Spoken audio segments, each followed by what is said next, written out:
शहर की भीड़ भाड़ से दूर सना एक शांत कैफे में पहुंची, जहां दीवारें भी कहानियां सुनाती थीं। ये कैफे शहर के शोर से अलग एक ऐसी जगह थी जहां हर कोना, हर टेबल और हर दीवार पर किसी न किसी की यादें बसी थीं। सना अक्सर यहां आती थी अपने ख्यालों को सुकून देने के लिए, और आज भी वह अपने पसंदीदा कोने में बैठ गई, खिड़की के पास, जहां से हल्की धूप अंदर आ रही थी। वहां उसकी नजर आरव पर पड़ी, एक राइटर जो अपने लैपटॉप पर खोया था। उसकी आंखों में एक अलग सी चमक थी, मानो वह अपने ही किसी ख्वाब की दुनिया में खोया हो। उसके पास बिखरे हुए नोटबुक्स, पेन और कॉफी का प्याला था, जो उसकी क्रिएटिविटी का साथी बन चुका था। उनकी नजरें मिली और एक अनकहा रिश्ता सा महसूस हुआ। दोनों के बीच एक पल के लिए खामोशी छा गई, लेकिन उस खामोशी में भी बहुत कुछ कहा जा चुका था, जैसे दो अजनबी जिनकी राहें आज पहली बार एक दूसरे से टकराई हों, और दोनों को ही इस मुलाकात का इंतजार था। आरव मुस्कुराया, सना ने भी जवाब दिया। उस मुस्कान में अपनापन था, एक दोस्ती की शुरुआत का इशारा था। दोनों की आंखों में जिज्ञासा थी, क्या ये सिर्फ एक संयोग है या किस्मत ने उन्हें यहाँ मिलाया है? आज रात तुम कमाल की थी। तुम्हारी आवाज में एक कहानी है। जब तुमने गाया, ऐसा लगा जैसे हर शब्द मेरे दिल तक पहुंच रहा हो। तुम्हारी आवाज में जादू है और तुम्हारी मुस्कान में सुकून। थैंक्स। और तुम कोई नई स्टोरी लिख रहे हो? तुम्हारे चेहरे पर एक अलग सी चमक है, जैसे कोई नई कहानी जन्म ले रही हो। क्या आज कुछ खास लिख रहे हो? कोशिश कर रहा हूँ, एक नई शुरुआत की। कभी कभी लगता है कि हर कहानी अधूरी रह जाती है, लेकिन आज तुम्हें देखकर लगता है कि शायद इस बार कुछ पूरा हो जाए। तुम्हारी मौजूदगी से मुझे नई प्रेरणा मिली है। हर सॉन्ग भी तो एक नई शुरुआत है। हर बार जब मैं गाती हूँ, लगता है जैसे खुद को फिर से खोज रही हूँ। शायद हमारी कहानियां और गाने दोनों ही हमें खुद से मिलवाते हैं। दोनों की बातचीत फॉर्मल नहीं, बल्कि दिल से थी। वे एक दूसरे के साथ इतने सहज थे, जैसे सालों से जानते हों। उनकी हंसी, उनकी बातें, सब कुछ बहुत नेचुरल था। ऐसा लग रहा था जैसे दो आत्माएं एक दूसरे को पहचान रही हों। उन्होंने अपने सपनों, डर और पैशन के बारे में खुलकर बात की। सना ने बताया कि कैसे वह अपने गानों के जरिए अपनी फीलिंग्स को बयां करती है, और आरव ने अपने किरदारों के जरिए अपनी दुनिया रचने की बात की। दोनों ने महसूस किया कि उनके सपने अलग जरूर हैं, लेकिन जज्बा एक जैसा है। सना ने अपनी नई क्रिएशन की कुछ लाइंस गाईं। उसकी आवाज में एक अलग ही जादू था। कैफे के कोने में बैठे कुछ लोग भी उसकी आवाज सुनकर मुस्कुरा उठे। आरव उसकी हर लाइन को ध्यान से सुन रहा था, जैसे हर शब्द उसके दिल में उतर रहा हो। और आरव ने अपने कैरेक्टर्स के बारे में बताया। उसने अपनी नोटबुक खोली और सना को अपने नए उपन्यास के कुछ स्केच दिखाए। उसकी आंखों में अपने किरदारों के लिए प्यार और जुनून साफ झलक रहा था। दोनों ने महसूस किया कि वे एक जैसी जिंदगी चाहते हैं, जहां उनका पैशन ही उनकी पहचान हो। वे चाहते थे कि उनकी कला, उनकी कहानियां और गाने उनकी जिंदगी का हिस्सा बने। दोनों ने एक दूसरे की आंखों में देखा और समझ गए कि वे एक दूसरे को समझ सकते हैं। जब कैफे बंद हुआ, वे बाहर खामोश सड़क पर खड़े थे। रात की ठंडी हवा में भी उनके दिलों में एक अजीब सी गर्माहट थी। दोनों चुप थे, लेकिन उनकी खामोशी में भी बहुत कुछ कहा जा रहा था। तो ये एक नई शुरुआत है। क्या हम दोनों मिलकर अपनी कहानियों को एक साथ आगे बढ़ा सकते हैं? शायद हाँ। कभी कभी सबसे खूबसूरत कहानियां वहीं से शुरू होती हैं, जहां हम सोचते हैं कि सब खत्म हो गया है। उन्हें आगे की राह नहीं पता थी, न ही ये मालूम था कि उनकी मुलाकात कहां तक जाएगी।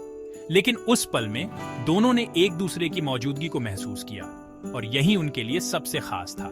बस इतना जानते थे कि अब वे अकेले नहीं हैं। उनके पास अब एक साथी है जो उनके सपनों और कहानियों को समझता है। उस रात दोनों को एक सच्चा साथी मिल गया था, एक ऐसा साथी जिसके साथ वे अपने डर, अपने सपने और अपनी खुशियां बांट सकते थे। उनकी मुलाकात ने दोनों की जिंदगी में एक नई रोशनी भर दी थी, और वही काफी था। कभी कभी जिंदगी में बस एक मुलाकात ही काफी होती है, जो सब कुछ बदल देती है। उस रात सना और आरव की कहानी की शुरुआत हुई, एक ऐसे सफर की जहां उनका पैशन, उनकी दोस्ती और उनका साथ सब कुछ नया था और बेहद खूबसूरत। सना के घर में प्यार था, लेकिन उम्मीदों का बोझ भी। हर सुबह जब सना अपने परिवार के साथ नाश्ता करती, तो हंसी के बीच एक अनकहा दबाव भी महसूस होता था। उसके माता पिता ने हमेशा उसके लिए अच्छा ही चाहा, लेकिन उनके सपनों और सना की चाहतों के बीच एक दीवार खड़ी थी। उसके पिता उसकी सिंगिंग को सिर्फ एक शौक मानते थे, करियर नहीं। जब भी सना गुनगुनाती, पिता की आंखों में चिंता झलकती। उन्हें लगता था कि ये सब वक्त की बर्बादी है।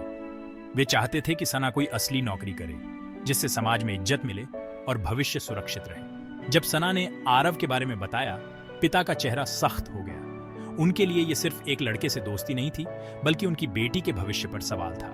ये आरव वो क्या करता है? कहानियां, इससे जिंदगी कैसे चलेगी? क्या उसने कभी सोचा है कि परिवार कैसे चलेगा? क्या उसके पास कोई स्थिर नौकरी है? पापा, आरव टैलेंटेड है। खुश रहना सिर्फ सैलरी से नहीं, सपनों से आता है। वो मेहनती है और अपनी कहानियों से लोगों के दिल छूता है। क्या सिर्फ पैसे से ही जिंदगी की गारंटी मिलती है? प्यार से घर नहीं चलता सना, ये रियल लाइफ है। सपनों से पेट नहीं भरता। मैं चाहता हूँ कि तुम्हारा भविष्य सुरक्षित हो और ये लड़का तुम्हें वो नहीं दे सकता। ये दो जनरेशंस की सोच का टकराव था। एक तरफ पिता की परंपरागत सोच, जिसमें सुरक्षा और समाज की राय सबसे ऊपर थी। दूसरी तरफ सना की नई सोच, जिसमें सपनों और प्यार को अहमियत थी। पिता ने सना को आरव से मिलने से मना कर दिया।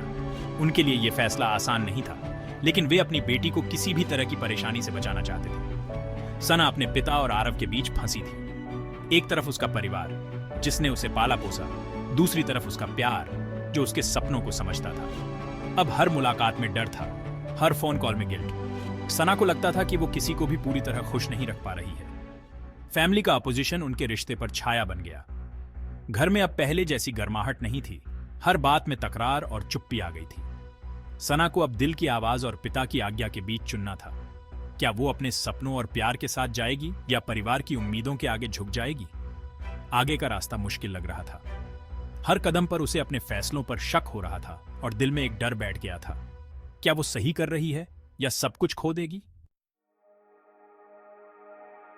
सना अपने घर में स्ट्रगल कर रही थी। उसकी आंखों में थकान और चेहरे पर चिंता की लकीरें साफ दिख रही थी।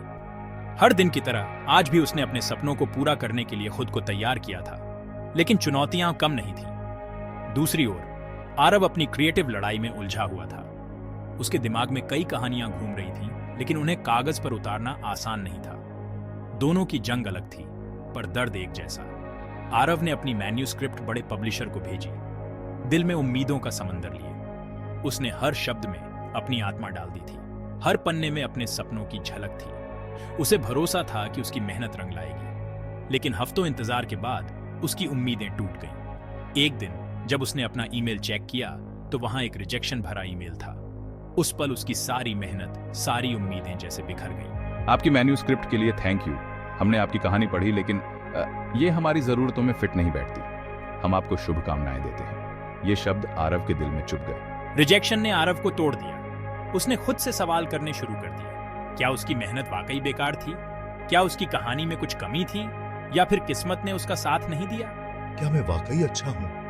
क्या मेरी कहानी किसी के दिल को छू सकती है, या मैं बस खुद को धोखा दे रहा हूँ? क्या ये सपना बेकार है?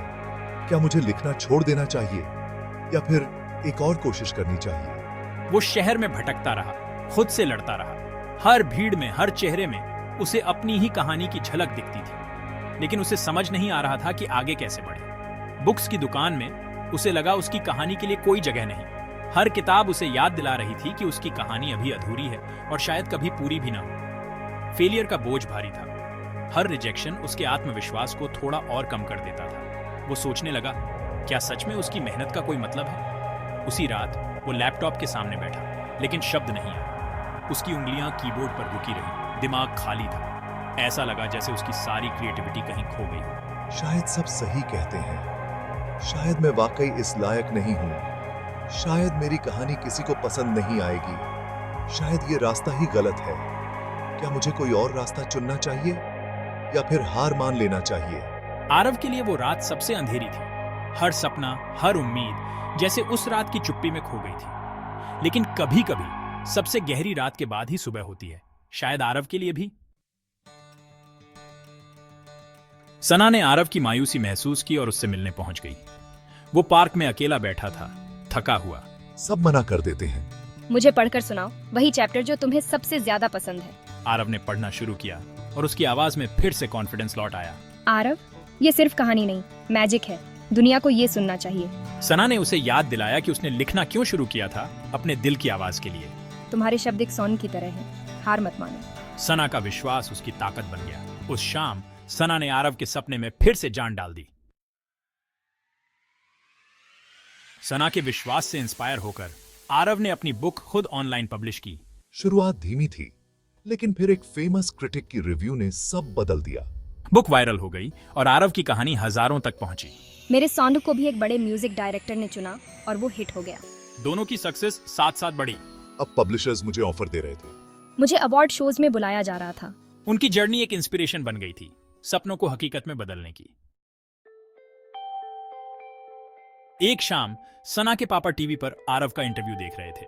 वो कॉन्फिडेंट और सक्सेसफुल लग रहा था। अगले सेगमेंट में सना की कहानी थी, उसकी सक्सेस, उसकी मेहनत। मेरी सबसे बड़ी इंस्पिरेशन है वो विश्वास जो एक खास इंसान मुझ पर करता है। पापा को समझ आ गया कि वो किसकी बात कर रही थी। उस रात एक पिता का दिल बदलने लगा। अगले दिन पापा ने सना और आरव को घर बुलाया। मैंने आप दोनों को टीवी पर देखा, मैं गलत था। उन्होंने दोनों को बैठने का इशारा किया और पहली बार खुलकर एक्सेप्ट किया। स्ट्रगल ही तुम्हें मजबूत बनाता है। आरव, तुम मेरी बेटी को खुश रखते हो। पापा ने दोनों को गले लगा लिया। सारी दूरियां मिट गईं। फैमिली अब सच में एक हो गई थी। अपोजिशन की दीवार टूट चुकी थी और उसकी जगह प्यार का पुल बन गया था। शादी का दिन सिंपल, ब्यूटीफुल और इंटीमेट था। ये हमारे सपनों और प्यार का सेलिब्रेशन है। सना मेरी इंस्पिरेशन, मेरा सहारा, तुम सिर्फ वाइफ नहीं, मास्टरपीस पा रहे हो। मेरी सबसे बड़ी कहानी तुम्हारी स्माइल में बसती है। गीत गाती हूँ, हमारी जर्नी, हमारा प्यार।